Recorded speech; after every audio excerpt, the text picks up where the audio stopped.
this story to all those who listen.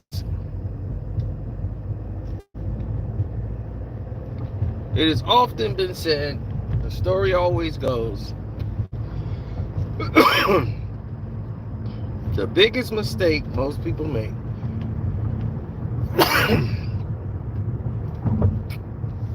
is believing they are so much smarter than the other person.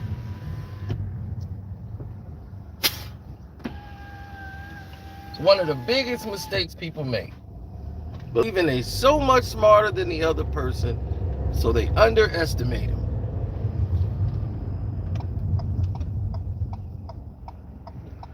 Whether it's celebrity status or whatever you want to call it, they can't escape it. It's like a drug. It's for them to feel imperious to you in some sort of way. And I often give the analogy. This man had an IQ of 160. Super intelligent. He made all the plans. Mastermind criminal. Real estate connoisseur. What's they say? Connoisseur. Had all this money. And here's this guy working for him who's the muscle that he paying all this money to get everything done. And the guy's like, did you do what I tell you to do? And the guy was like, yeah, but I was thinking, let's do this. He was like, I don't pay you to think. I pay you to do as you're told. That's why I'm the brains. That's why you work for me. Shook his head. That's why I make the plans. My IQ is 160. What was yours? So the guy was like, all right. Grabs the guy, breaks his neck. The guy drops to the floor. Then the big muscle man says, if you so smart, how come you the one that's dead? So it goes to show you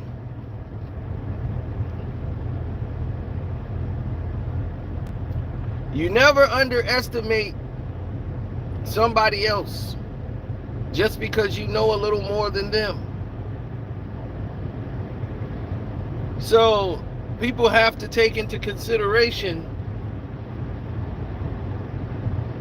that it'll be someone lower than you, lower stature than you, that take you out this world.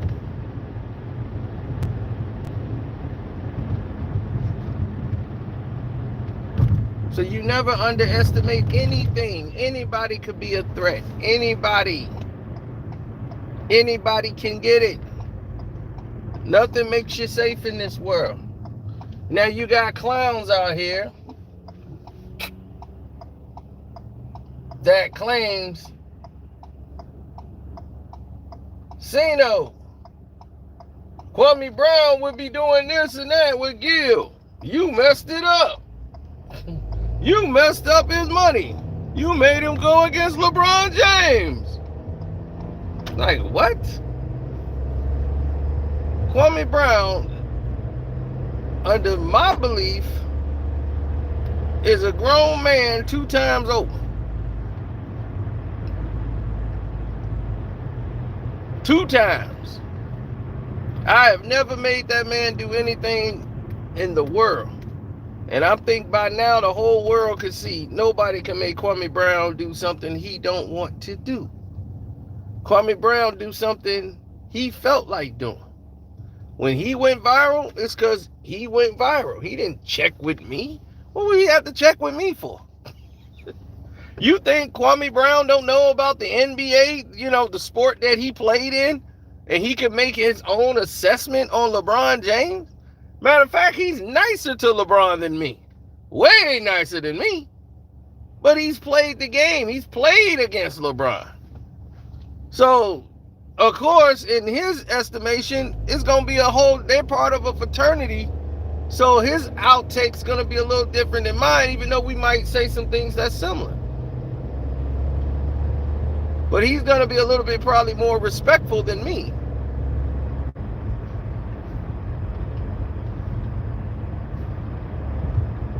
Now, if we look at it total, full scale picture, I think he's a lot more gracious than me and give him a lot more leeway, and he gives a much honest critique from his own perspective and opinion for what he has seen. So my thing is, what you mad at me for? How did I mess his bag up with Gil?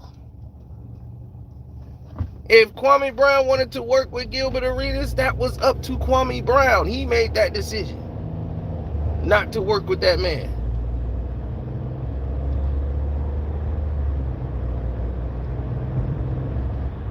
Gil ain't say, I'm not working with you because of Carsino. If he did, he's the weakest man I know.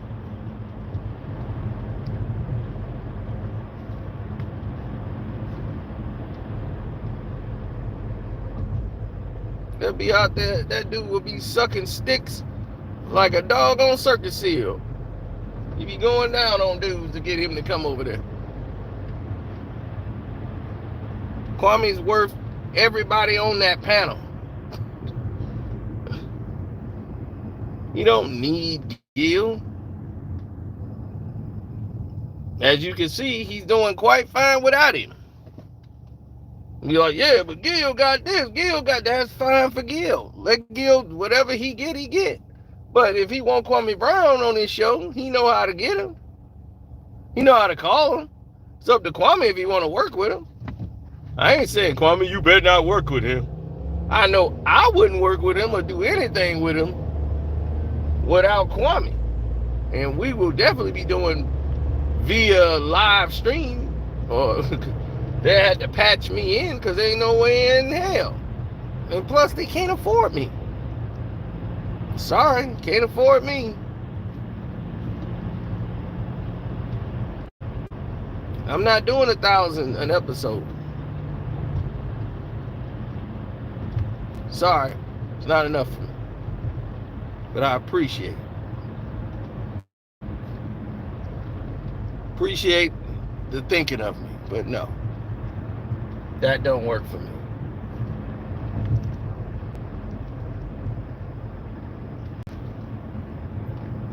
Well, some people see things as a threat. I see it as a inclination of war from other people who's trying to, they basically in the quicksand trying to swing their arms real fast to get out of it, but all they doing is sinking and drowning themselves.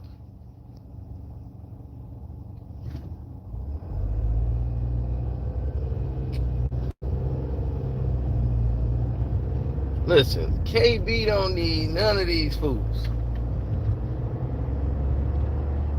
They need him. They can't believe they can't crush him. He like Hulkamania. He can't go away. It ain't gonna fade. They did everything in this free world to try to sabotage this man. And if they didn't, and they did sabotage him, and look where he's still at. So my thing is, imagine if they took the sabotage off me and him. Where would our numbers be?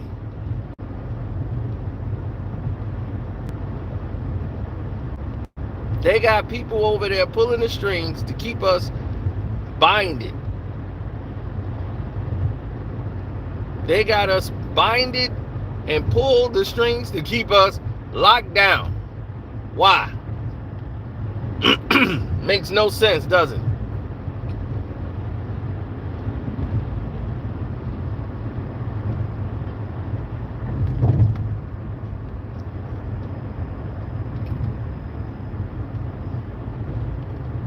And yet, we still thriving. How?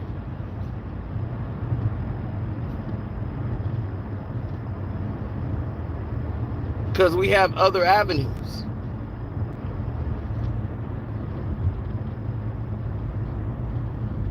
We're not going to be beholden to everyone else's ideals on what should be and what shouldn't be.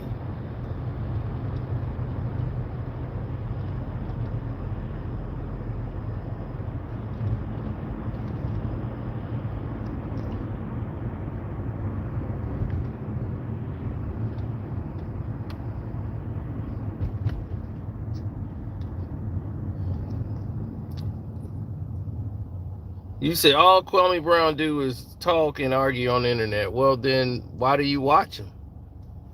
If that's all he does to you. If you don't want to watch it, then don't click on his link. Simple solution, ain't it? I don't watch Gilbert Arenas' podcast show because I don't care. I don't care about anything that goes on over there, so I don't watch it. Now, if they say something that somebody sent me a clip, like Gil said something stupid, I don't care. I really don't. He's going to say that every week. There's nothing interesting on his show. If he has an interesting guest, that's the only time he's going to have a good show. Because him alone, it's dry. It's like a potato chip that's been sitting out all day, just dry. Bland. I mean, it crumbles real quick. So nobody really care, man, about what that guy's doing. So he let him go ahead and, you know, whatever. Let them keep paying for traffic and trying to get the fake hits and fake followers. Let them fake it till they make it, right? Because in reality, no one cares about the show, dog. The show is lame because you got a lame dude running it.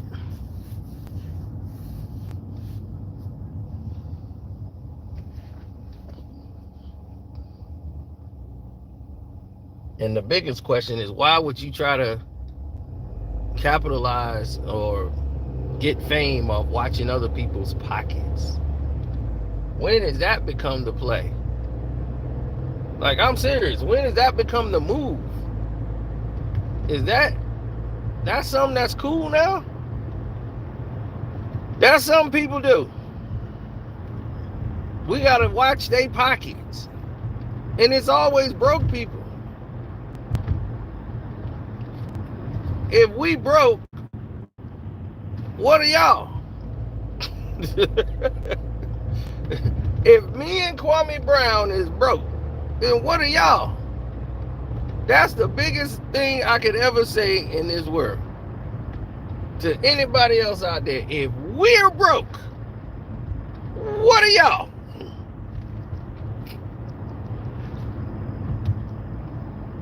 I don't think I live a broke life, but okay. You know, I get up, go places. Just went to Florida, Texas, flying back and forth on planes. I ain't had no problems. But I guess, you know, I just live a broke life.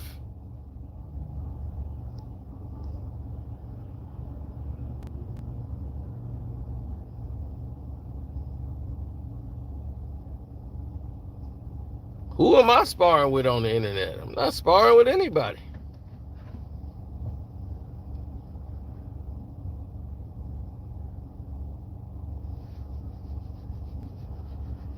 See, that's your imagination. I'm addressing the false narrative that's trying to be painted out there.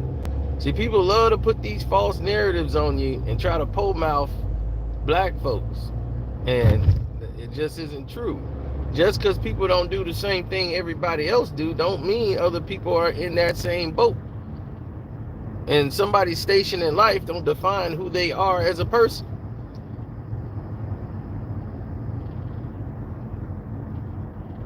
I'm someone who hasn't worked for anybody in about 8 years. I've been my own boss for about 9 or 10.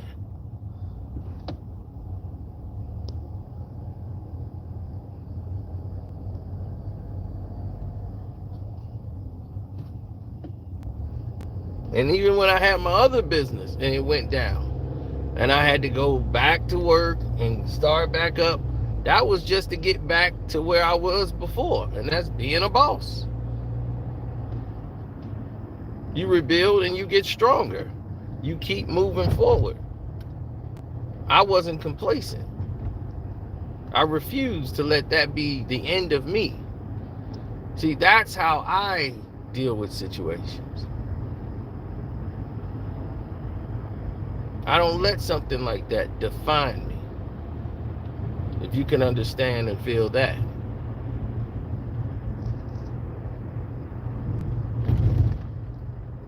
I've seen countless people say stuff that just didn't make any sense to me.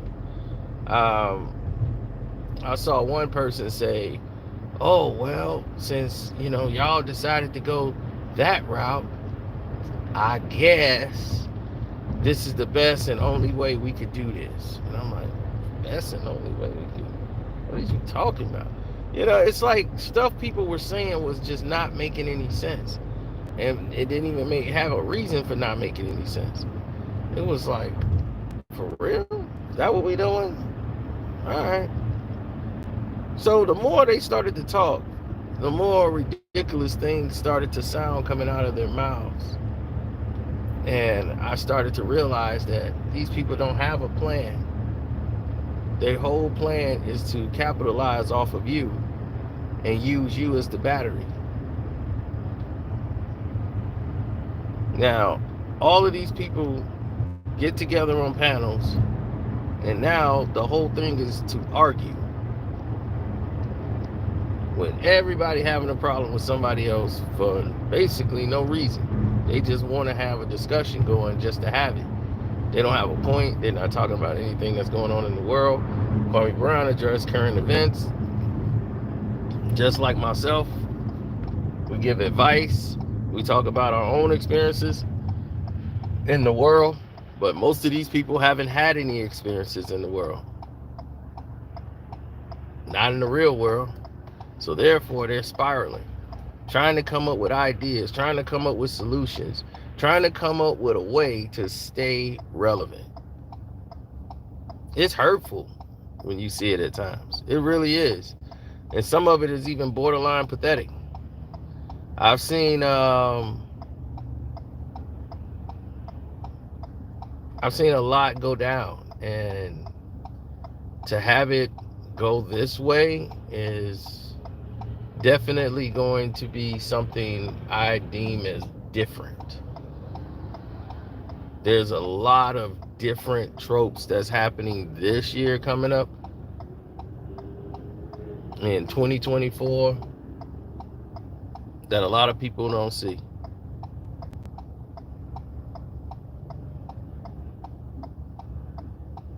People want to be controversial because they think that's the only way people are going to see them.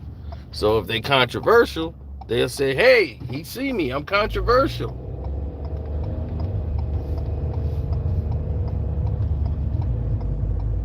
Now, what does that say for everybody else? What does that say to the next man? What does that say to the other guy on the other side? What is that saying to them?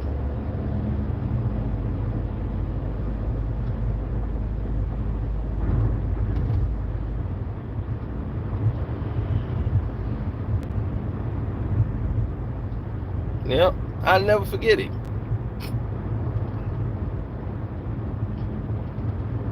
We sitting there at we go to this club, right?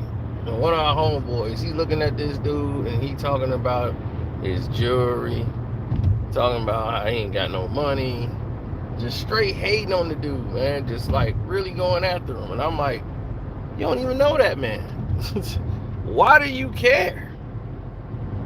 You know what I'm saying? At the end of the day, that guy ended up leaving in a car that was worth 3 times more than what they had.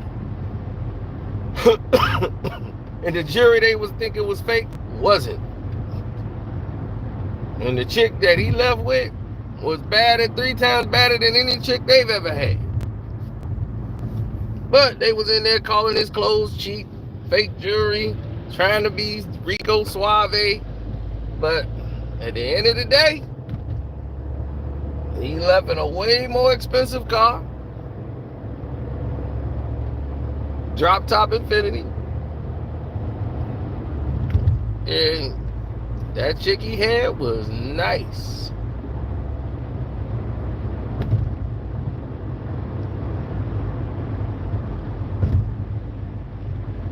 Too nice for words. So as I say to everybody out there, and I try to tell them over and over again, it's always be respectful and stop underestimating people. Stop counting people's pockets. You know, like, I don't need to count somebody else's pockets. If they broke, they broke. But if your mentality is broke, you got a poor mentality, then yeah, that's what makes you poor, is the way you think.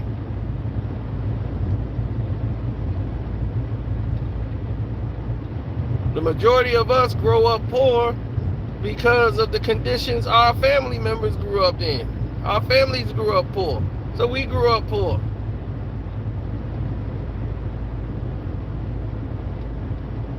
Now it's our turn to get in the world to try to do better. That's why they wanted us to go to school, get education, so that we can have a better start at life.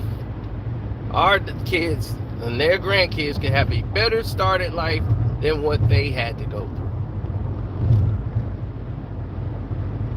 They were pushing the baton forward so that a better life can be had by us.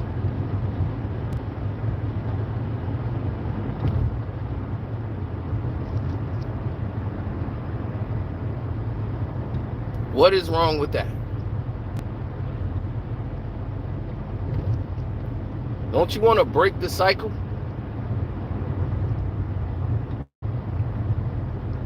Aren't you tired of being the one that worked till you die and got nothing to leave your family?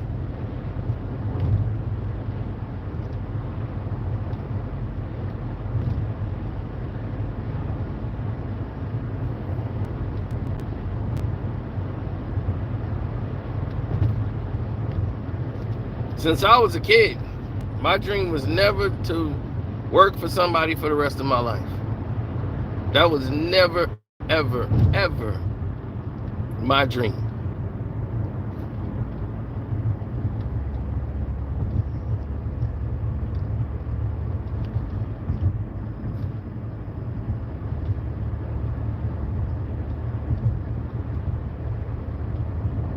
Of course not. Every black family wasn't poor at all.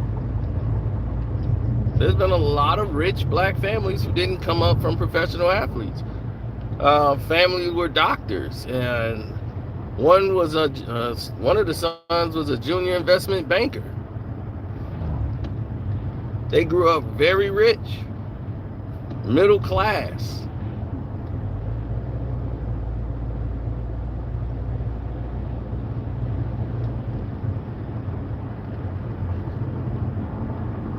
We had a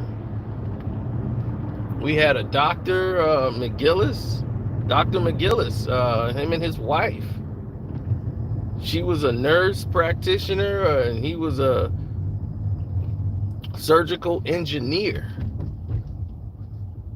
And this was back in the 1990s, early 90s, I think.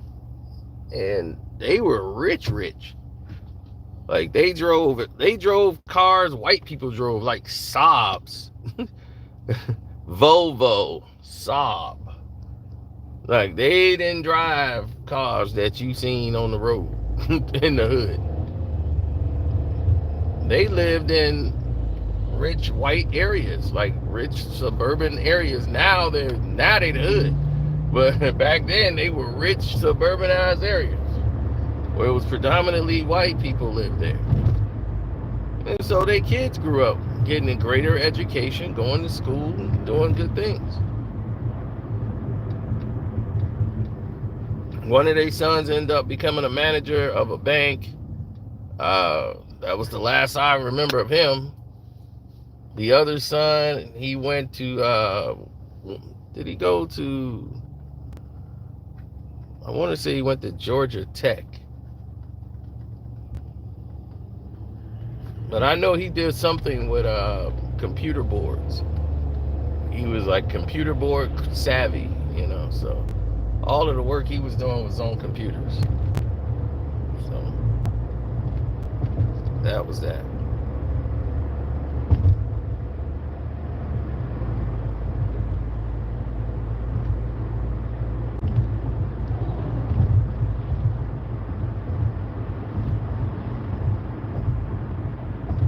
No, they had a difference of opinion when it came to raising a child, and they looked down on some of the blacks in the community, saying that, well, their behavior, but they never grew up in those situations. Most majority of them didn't grow up in the hood and become those surgical engineers. The McGillises grew up rich.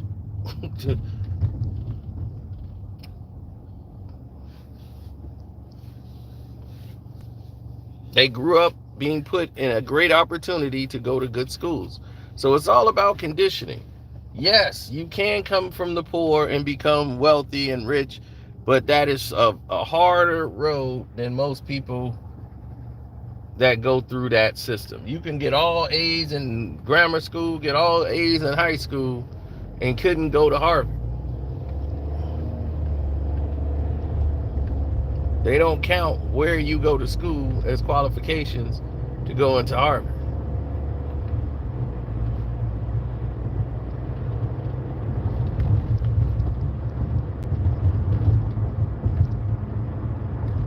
Yeah, I knew somebody who got all A's, straight A's. Should have been working for NASA. A math whiz. Problems, calculations, everything. End up working for like Caltech. I'm like, Caltech? What the hell are you doing at Caltech? He took the military test and got all 9s. That means he got everything correct. He just took it. He wasn't going to the military. He just took the test and got all 9s. And I'm like, what does that even mean? That means he got everything right. It was 9.9999. And that means everything was correct. And he went to Caltech. Because why? He was chasing something that most people in the hood could get any day of the week. But for him, it was the end all be all of human existence. Pussy. Boy, that was the last thing he needed, boy.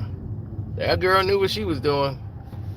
She said, he gonna be somebody, so I'm finna give him some. Everybody's like, what are you giving this guy all this for? Because she was smart. She's like, y'all ain't going nowhere. I can easily get y'all in the hood. This guy here, he's doing my homework.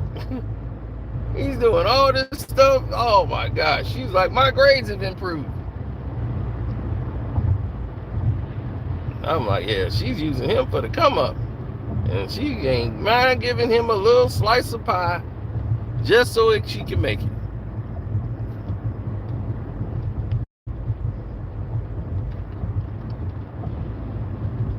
Me, I wanted to learn from him. I don't want to use him. I was like, man, I was glad he was in my class.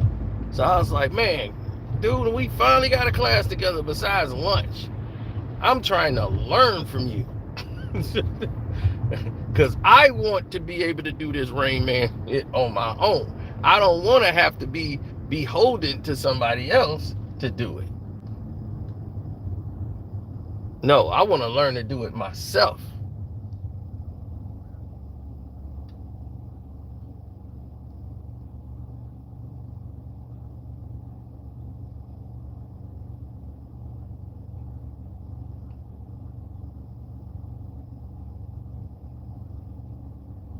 Mm-hmm.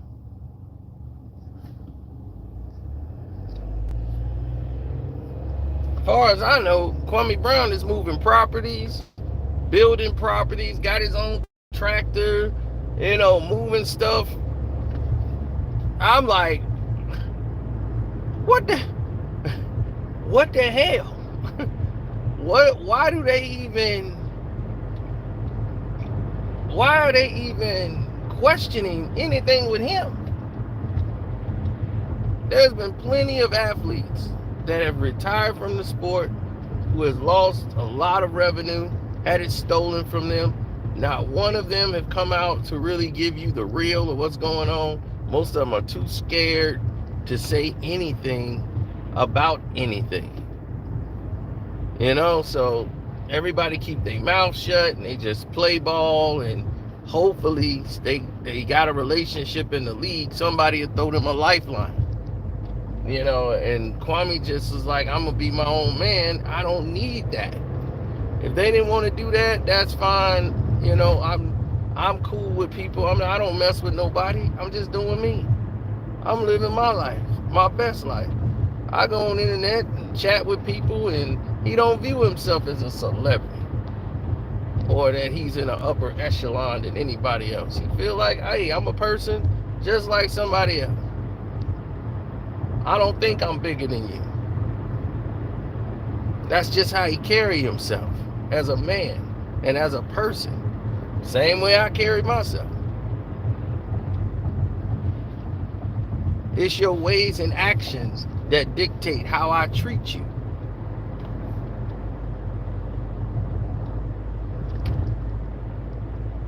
We come with love, because that's the way we was raised, with morals and integrity.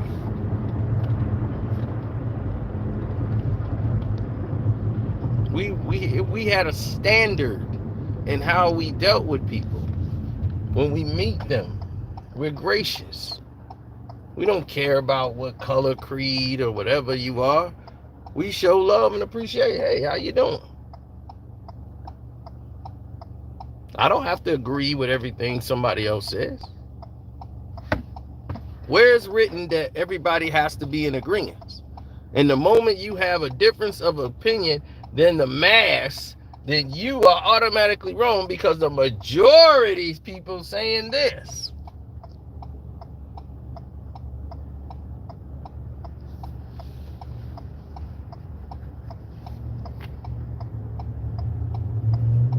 This is a problem that me and Gil had. He was like, how you gonna attack me for having an opinion if I don't feel that that's the truth? Now you saying he's the truth. I was like, I don't get mad at you for having your opinion. But when you try to state your opinion as absolute fact, then it's a lie. Because I know your opinion is not based on this is how you truly feel. You're saying it to appease a majority. You're not saying it being honest. You know goddamn well LeBron James isn't the best player in basketball or history. So it's like, stop it. You capping for no reason. Now, you ain't got to agree with me that I say Isaiah Thomas is the greatest player of all time. I don't care who don't agree with me. That's how I feel, and that's what I've seen, and I've determined it, and I backed it up with my statements and facts. He wants to go to, he was only all NBA 5 times. He was only all NBA team 5 times, and he did this. And Isaiah Thomas he was in the All-Star game almost every year he's played. So if he wasn't all NBA and he was on the All-Star team, that tell you right there, that don't make sense. So I don't even understand his argument on that point. But they always try to deminimize a person that you want to put on that pedestal, instead of explaining why that person should be on that pedestal. I tell you why he don't belong, and how he doesn't even compare to the top 100 players in the league. So it's not even like he's close. LeBron James isn't close. If he's close to being the best player in the NBA history, it's an insult to the game. Because everything we were taught about this game, he does not exemplify.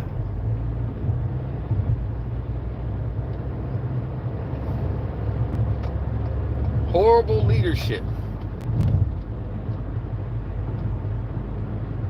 ball handling, communication, defense.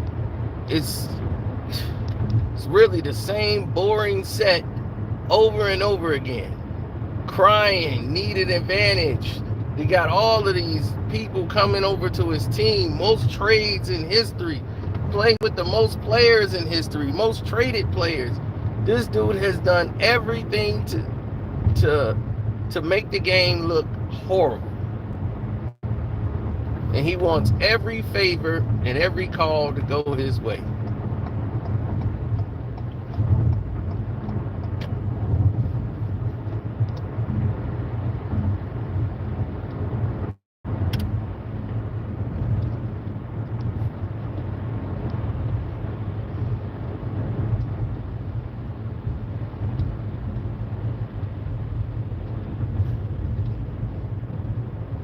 I don't really respect a lot of the things that transpire out here today.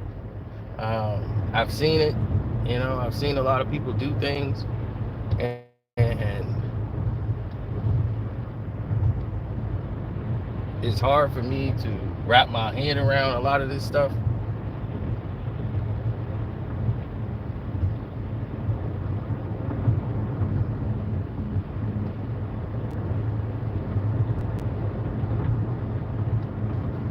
It really is. It's hard for me to wrap my hands around it. So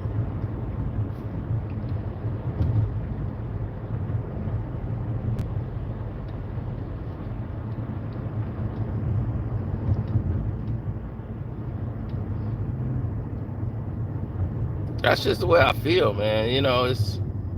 It's kind of hard seeing a lot of people make the wrong decisions out here in the world today.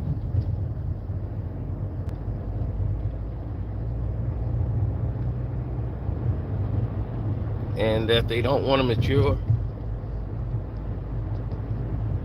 Colorado just took Trump off the ballot to vote. How and why?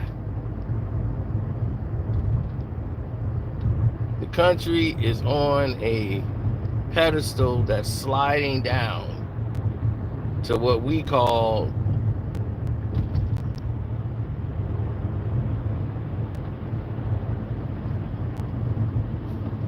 oh wow, really? This is like what we call a civil war. The first civil war in a long time.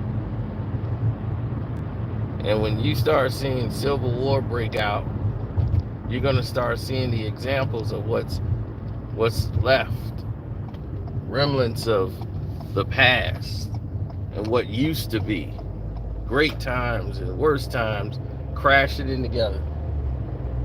Everybody's got packs and factions fighting their own government,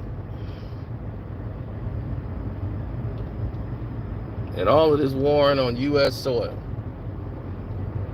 That's the realities that's coming. That's the war. You've missed it.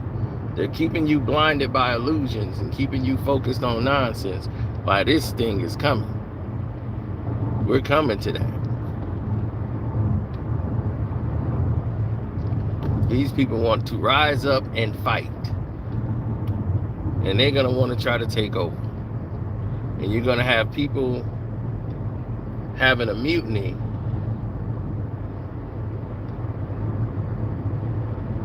and start forming coups inside of the government. And it's already going to be scarce of resources. Everybody's going to be scarce of everything. Then you're going to have friend against friend, views against views.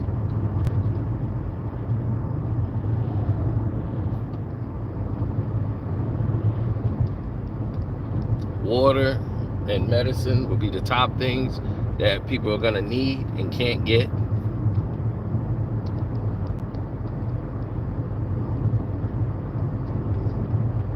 Then all your trade skills will come before you, and you're going to need them.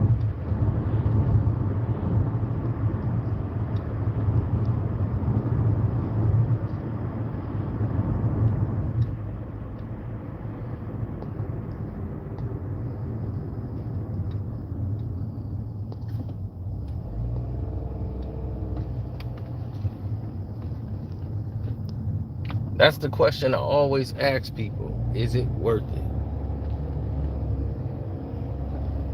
Because if it isn't, then what does it fall for? What you doing it for then, Chief?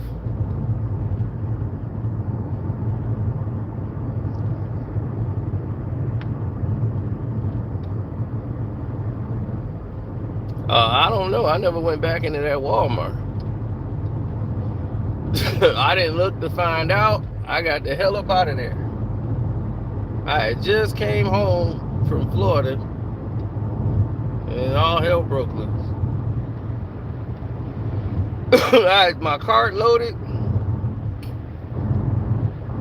I was getting ready to pay for stuff, and then boom, there you have it.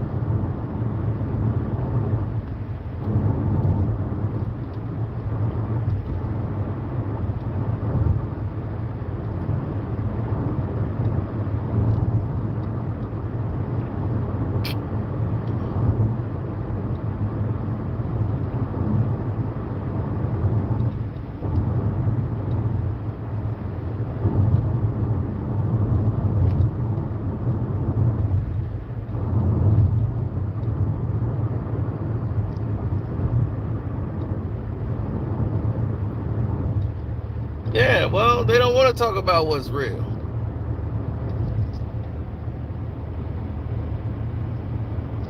Oh, yeah.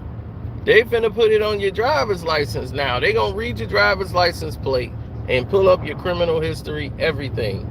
Medical, job, where you work, everything is gonna be on your license plate now. All they gotta do is run your number. They wanna put law to say all your personal information, everything about you that's normally not on the police report when they run your plate. Now it'll tell them if you have insurance.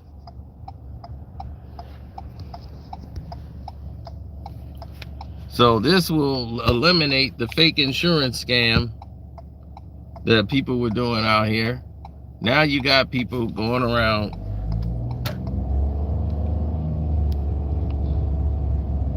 and guess what? You got teenagers, right? They're going to want insurance. They're going to want to drive.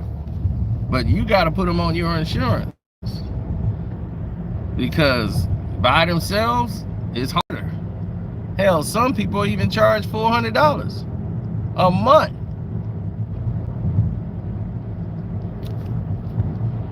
$400 a month.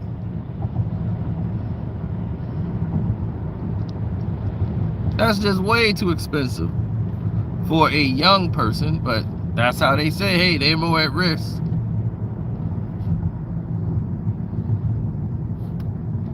So that's what they got to roll with.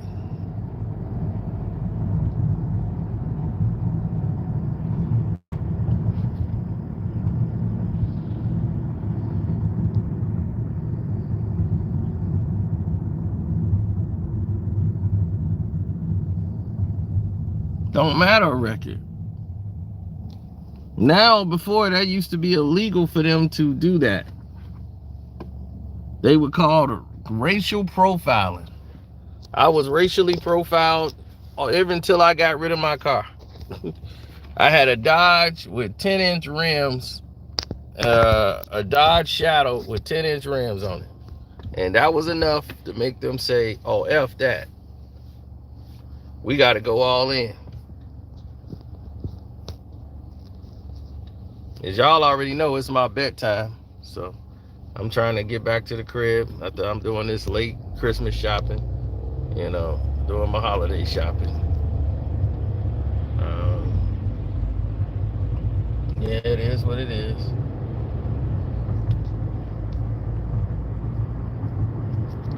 But yeah, you got to keep it real, man.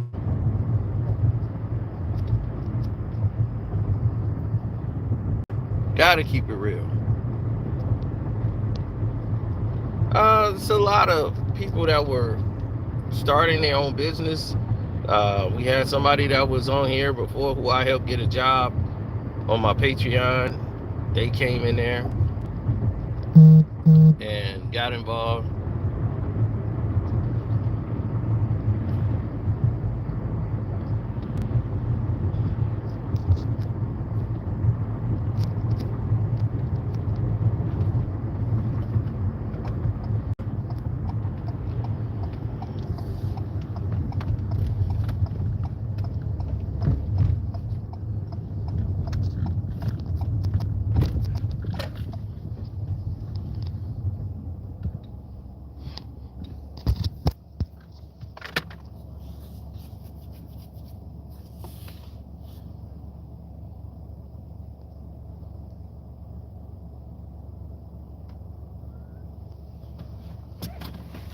Yeah.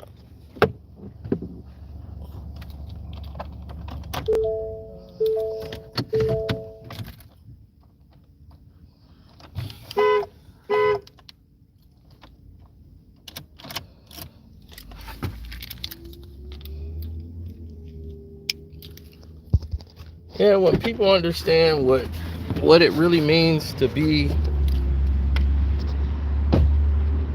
in the game, then they'll understand what people mean by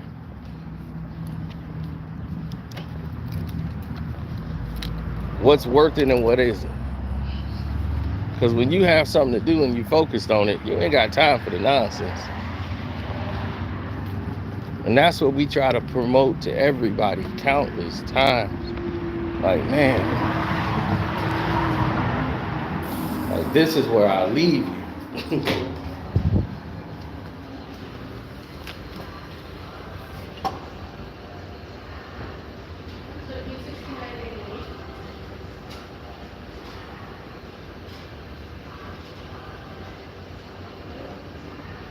Well,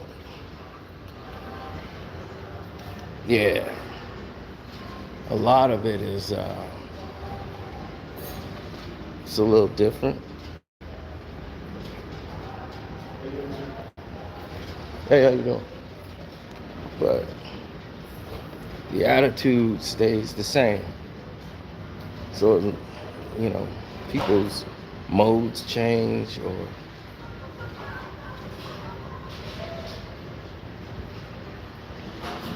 however you want it to work. The best thing to do is stay focused, keep your eyes on the prize.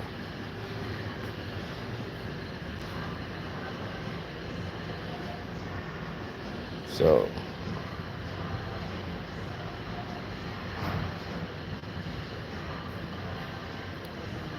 now what I'm going to do is stay focused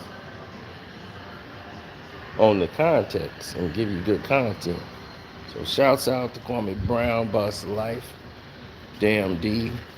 Oh yeah, they sent me a clip of what you did, Damn D. That was what's up. But I think both of y'all kind of missed the beginning of what was happening there. The beginning part of it, his first lie, was even more egregious.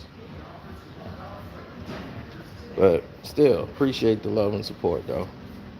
That's what's up. So, yeah, that's it. So, I'll holler at you. Hit y'all up later. Don't forget to join the Patreon. Carcino for life. Carcino is on the Patreon. Cash App, Carcino. I'm out.